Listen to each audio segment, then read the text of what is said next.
How are you now? Welcome back. Good new. And all that other stuff. So, yeah, sorry, last week's video was a little late. Yeah. Piper Doug a little tired coming home. Was formatting the video to upload it, fell asleep. So yeah, you got a day late, so there's that. So what have we been doing this week, starting up and getting going? Well, you'll notice me standing on this machine. Well, back to work. We had a rain, let it pass. Put the sun out today, a little bit overcast. So figured I'd go and get the last of that stuff down there for the second cut on the fields that are going to be done for the year. Get that cut laid down and let it get drying. The red tractor's not sitting there anymore. He's hooked up to the combine, the beast, the monster that it is. So that's going to start getting ready tomorrow. And then I'm hoping within a couple of days we'll be looking at the combining into the oats. So yeah, why am I up here? Because those astute will be like, you still have a third cut, don't you? We're hoping to. Yeah, well, the second cut down there on that sandy land, wow, was there an awful lot of gopher and mole hills and badger hills and whatever things are digging down there. They're just building mountains and hills and things. So inside here is caked in damp powder because yes, it was slightly damp. So I'm gonna wash this and I'm gonna give it a right good servicing, and I'm gonna switch the blades in preparation for the last big cut. I got flies on my head. Holy moly, has everybody noticed how bad the flies are? Maybe it is the end of the world or something, because the flies are just going mental. Anyway, so I'm gonna wash this and then it's gonna get a right good service. And oh, and before I stop this part, thank you for clicking on the video. Hope you enjoy. Zoom zoom. This can only mean one thing.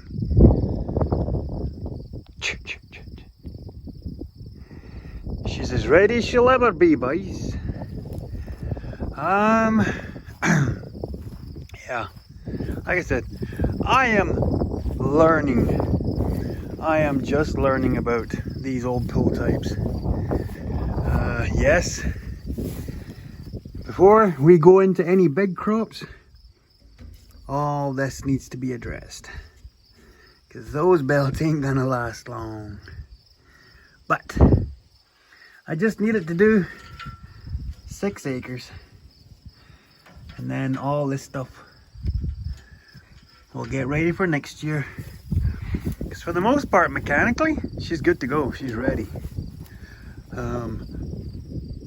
There is, like, I think I covered this in a previous video. There is a new sieve to go into it because of things like that. Yeah, you can't see much in there. You actually can see better than I can. Camera picks up a lot of light better. So, yeah. At some point, we'll get the sieve that's down at the workshop in here. Then we'll be good to go. So yeah, we're dropping the straw. All the chains, as you can see, all the chains have been oiled up. A lot of the belts are actually in really good nick. Just that one around the other side. See, that one looks really good. This one's really good. Chains are all good. She's had some patchworks. Needs some patchworks. But like I said, for what I'm doing, just dandy. Now when we get into doing 40, maybe even 50 acre fields, that's gonna be some long days. But it'll be fun. Remind me I said that when we're in the middle of doing a 40 acre field though. Yeah, see, that one's good. Just that one. That one's good. That one, not too bad considering it's outside all the time. But anyway, yeah, we'll bring you back when we're flying dust. We're moving over tonight, probably start tomorrow. Tomorrow being Thursday. And yeah, some point this is going to get pulled into the shop in the winter and get going over. Just check everything over. For the most part, all the stuff is good. It's had, like I said, it's done some work. Probably done a few thousand acres in its old life. That ram got a bit of a leak, but no worries. Anyway, let's get going.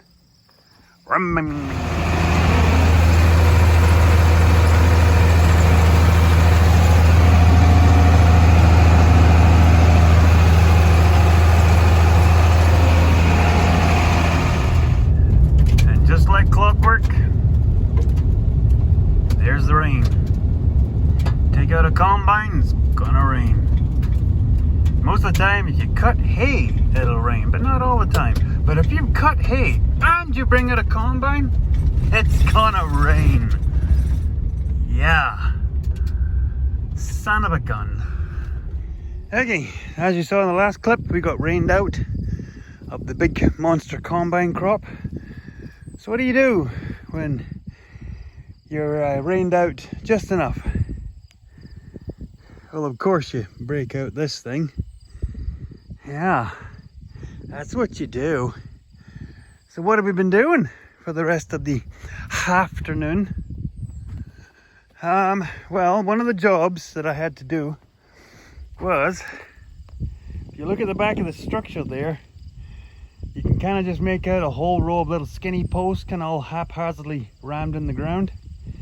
Well, I've knocked them in because, as you can see, the structure has sort of leaned over because it was half framed. So I've put them there so I can pull everything back into line, and then when it gets a little bit cool in the fall, I can go along and just move the base of the post along with a shovel, elongate the holes to get them to where they needed to be, because that's where I got to in the winter. If for those who haven't been with the channel for very long, as you can see, I got some of the framing done, but I got to a point where I realized when we were drilling the holes last fall, the ground was getting a little bit starting to get a little bit stiff. It was dry, so the drill bit was jumping around, and well, it was breaking also. So yeah, some of the holes ended up skipping, and I hadn't realized that. So there's a few of the posts were a little bit out, and there's a couple of them were very out, very out. So they're to fix, and the rest are just to square up. So that's why they're there. It's just to triangulate them up out of the way, get them proper before it freezes up. Big job. So what are we doing here? Well, because this field, as you see that big pile of recycling right there, this field is about to get ploughed. It's one of the reasons that we got that plough. This paddock here is done. The gophers have it destroyed. Like, it is destroyed. You cannot drive across it without breaking something. And the cows, I'm just scared we're going to get broken legs and the such. So what we're doing is we're fencing off to give the cows in and out of here for the next couple of years. And then this fence to there, because we're changing this piece of ground here over into a bale yard, like a close by, probably for either green feed or marshmallows or something like that. And that way, that if we do like triple stacking here, it also protects the pens from the big storms, because we always get storms from this direction. So this is going to be a 4-strand barb with a hot wire on top, and I'm being interrupted quite rudely. Very rude. Can't even see in the camera where you are, you bugger. I can't even see. Anyway, so yeah, 4-strand, and then a hot wire off the top, and then there'll be gates here. And then I'm still not entirely sure. I think I'll just finish off, because this is in line with that fence there. I'll finish this off and then I'll give access to this bale yard from the back road there, because there's no real point to have cows in there. So I'd far rather have this bulletproof than the back road. So yeah, just like that. No, that doesn't work. Woo-wee. Expensive day today. Well, new bottle, gas. We had a tall bottle on this one. There was a confusion over billing and all the rest of it, so there was a debt to pay on that bottle because we couldn't buy it. We were under the impression we owned it, but we didn't. So there was a debt on that, and then so bought this bottle and it's full of gas. Give you an update on this. And then there's this, and you can tell by the 3 letters on these boxes, there's money. There is nearly 3.5 grand sitting right there. And the funny thing is, 3 of the grand is sitting right there. That's a few $100. Those are all teeth for the haybine. Haybine. Piper Doug, get your stuff together. For the hay rake. For the old 55. So that's all the teeth for it. There's 90, I think. 90. This is for the disc bine. That's why I had bine on my head. Yeah, you'll know from that. There's money. Solenoid block. The irony is, I actually don't need solenoids. It's the block I need. Yeah, there's the irony. My block is cracked. I actually didn't need the solenoids, but it comes as a package deal. So basically what they said was you can pull, once you take the other one off, take it apart and get the solenoids checked over, and if they're still good, keep them as backups, because you will need them. We all know you will need them. So this should help, not just with oil leaking in the header, but when you switch the header off, the turtles keep turning slowly, and so oil is bypassing inside the manifold. So between that and the header dripping and stuff, so this goes back to when the swather was owned by the family farm, doing a lot of acres, like about 1,000 acres a year of canola. Don't know whether just, big header bouncing around on it, the manifold cracked. They tried replacing the O-rings. Nope. No, they don't last long. Still no word back from the metal shop how they're doing with the big casting and the props. So no update on that. So that's where we're at. This. So I can't remember if I filled you guys in on this. This was a bale fork that was with the tractor we used to have. It was a little Massey 270 front wheel assist open station. We didn't have a need for it, and we put money into it. We weren't wanting to put any more money into it, so we sold it. Actually, we put it in an auction. But we kept this because I figured I would use it for either a 3-point linkage bale fork or pallet fork or whatever. Well, we're in need of one for the skid steer, and those astute will recognize the way the brackets are set up on this. That's skid steer spacings. So I'm making my own. I tried to buy a plate, but like I said in one of the previous videos, there was a bare plate in the auction, and the bare plate went for almost $300. You can buy them new for less than that. Don't get that. It was oxidized and buggered up and stuff. So what have I done? Well, I spent a very, very, very long time cutting all that stuff off, as you can tell by all the grinder dust, and the plasma was sitting here back around the corner. So yeah, I was using the plasma for most of that, as you can tell. So yeah, so now I've got it where I can pick it up. So it's 45 inches from inside to inside. One job left to do is to weld these pieces back up there. That way it reinforces this area here, because this is where all the pressure will be on this. So at least if I have that like that. So what I'm going to do is I'm going to throw down a whole bunch more root passes along here. I'll probably do a little skinny run up inside there, so I've got to turn the whole thing over. And then I will butter this on here. So that way then I can come in, pick it up with a skid steer, and then just mark where the pins will drop through on this. That's why this is a cross piece, because I found out the pins are actually over here. And well, you couldn't have this for pins because they wouldn't last long. So that's why that's a continuous piece. And yes, recycling metal. It was an old pencil auger frame that was down in the scrapyard. Decent angle iron. So I'll bring you back when we get into that.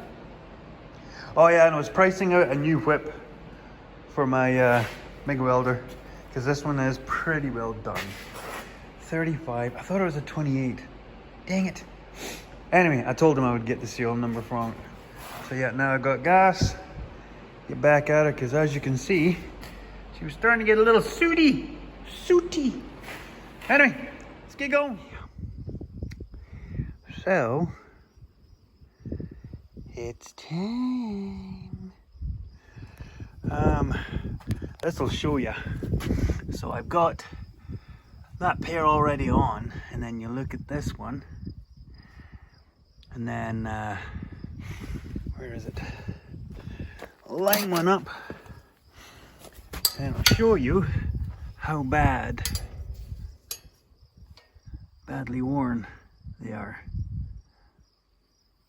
So yeah, she's time. Yeah. So there's some that have been dragged through the ground, some that are badly worn. Some of them just been on way too long and they're broken. Like, you can see ones there where there's just a spring left, so yeah.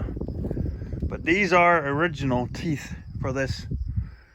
So some of them might be sort of a cheaper one, which means they're bending instead of springing. So okay, I've got the cordless impacts. Make this go a little bit quicker. Let's get after her. I'm not going to do time lapse because you don't want to watch this.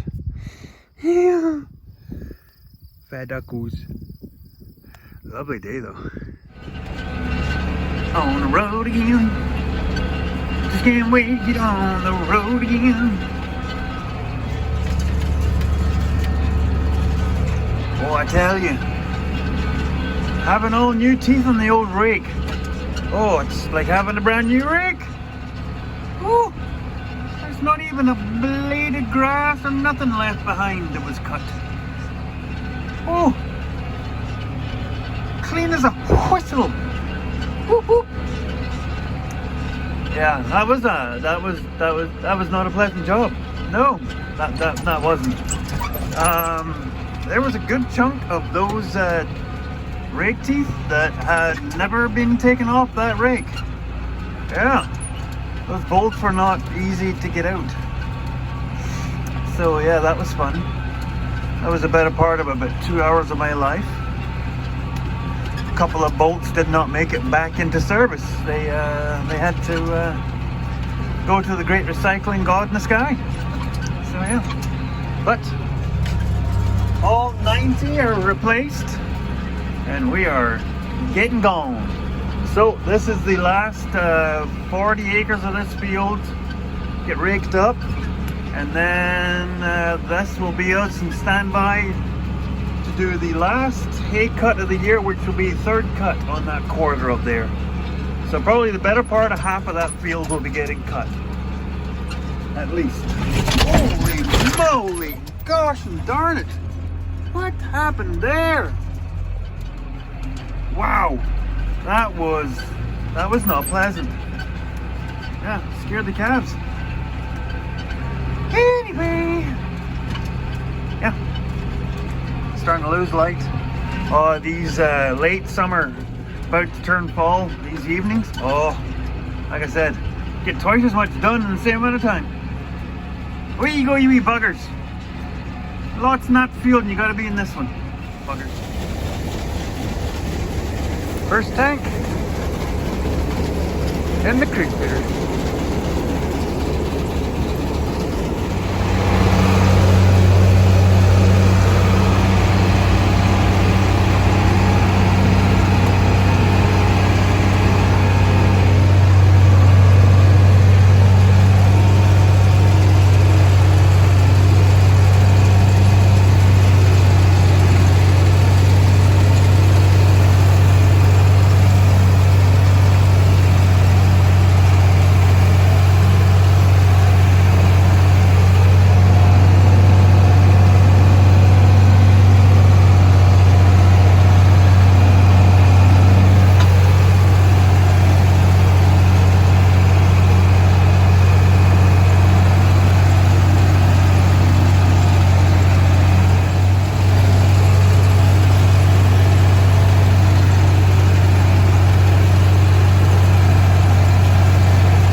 Next customer, load leaving.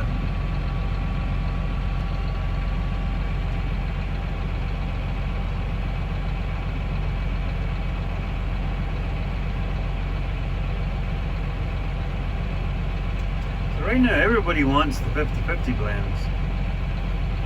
So that's alright.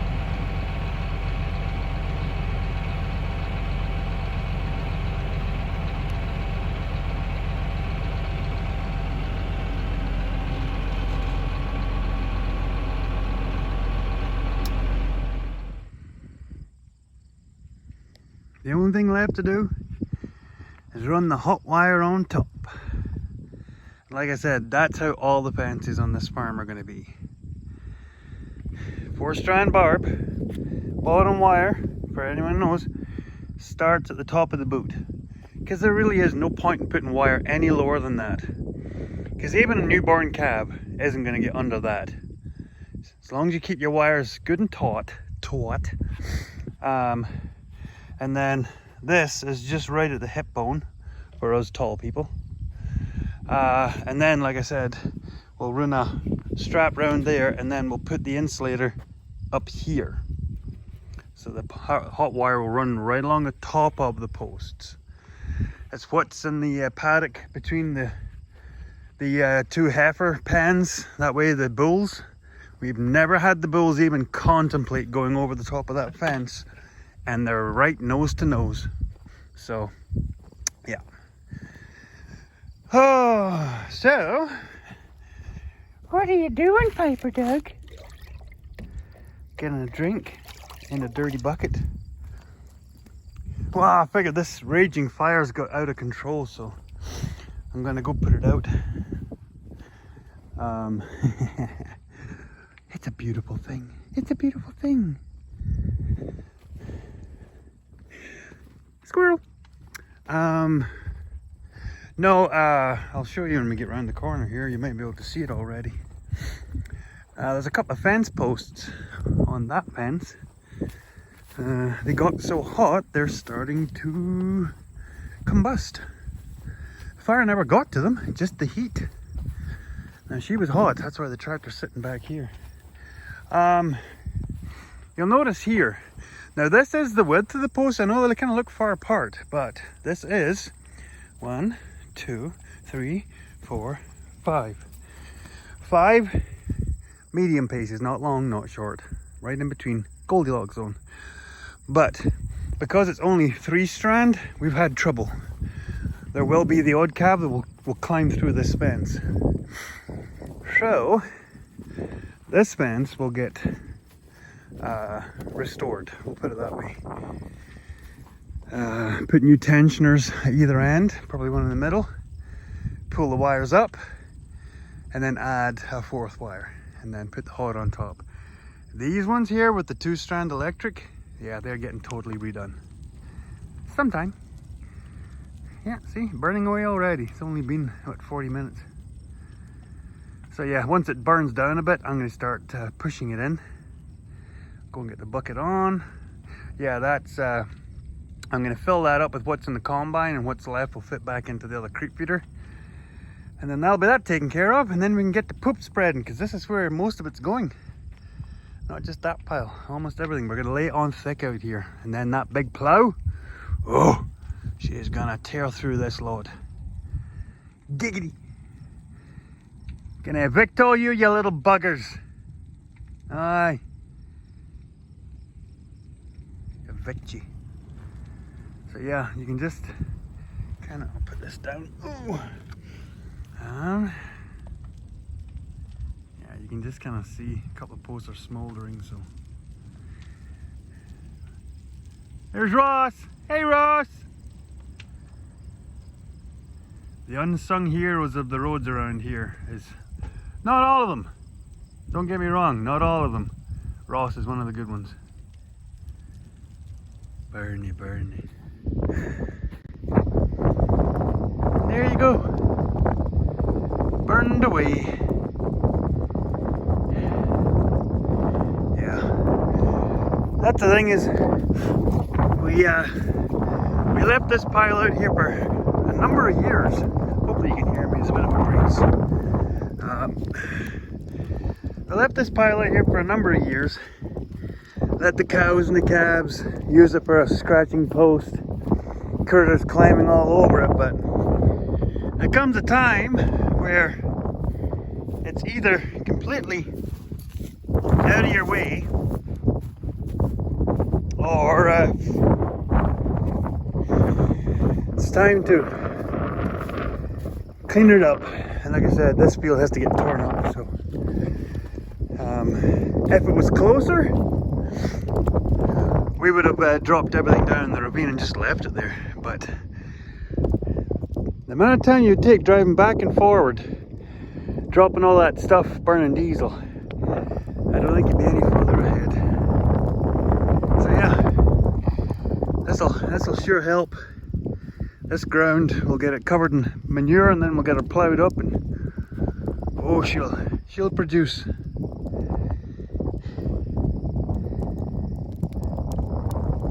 It's nice to clean stuff up. Yeah. Hola! Guys, it's done. Yeah, it's anticlimactic. So, it's on, it works. Is it pretty? No, it's not pretty. It's cheap, and it works. So, the reason why I've been busting a hump instead of going and getting an actual skid steer plate to just weld to this is there's nowhere around that has any sitting around, and I have to wait for the company to make them. And there's nobody around here with big press brakes that has the measurements to do it. Weirdly. Bizarre. But the main reason I wanted to get this converted over is because, well, it's sitting around, so I want to get it used. But the main reason is I don't know when that thing is going to start getting put back together. And the orange tractor, it's getting worse by the day. The epileptic elephant thing is getting old real quick. So the sooner I can retire it, the better. So I needed to make sure this was ready to go. If I need to load bales or I need to feed cows, this is ready to go. So now I have this. So what I ended up having to do was I had to add a little rib along the back of the plate to stop this skidding out. It didn't do it when I mounted it, but I didn't want to take that chance. So I welded that little bead along the back of it for this to sit up in behind. That way that it won't. So you can see it there. See? That shows you. That way it sits in behind it. Yeah, I got the angles wrong. Anyway, live and learn. So then on the bottom side, I just ran a piece of box tubing, figured out where the pins would hit, and then I just ran a piece of this sort of heavier steel inside the box tubing to get it tighter. And so yeah, like I said, it'll pick up bales. That's all I needed to do. Some point, yeah, we'll get something a bit more substantial, or just get a proper plate when one comes available, and we'll schmeg it on there, because it won't take long to take that stuff off. Easier than the other stuff. So, whew, yeah, I will thank you all for watching ye video. And hopefully you'll come back next week. If you haven't subscribed already, do that. If you liked the video, give it a thumbs up and all that good stuff. Yesterday was the big remembrance day for 9/11. So hopefully everybody observed an act of remembrance for that. I will do it in my own way. And I know this is the day after you're seeing this, but it doesn't matter. First responders should always be in your prayers, and whenever you see them, especially on the highway, slow down, give them a wide berth, and give them a wave. I'll see you all in the next video, everybody.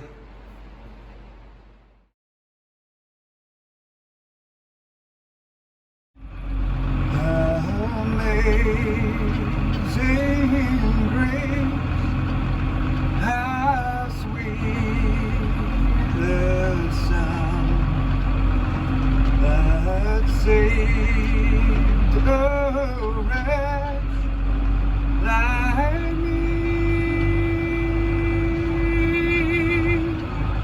I once was lost, but now I'm found.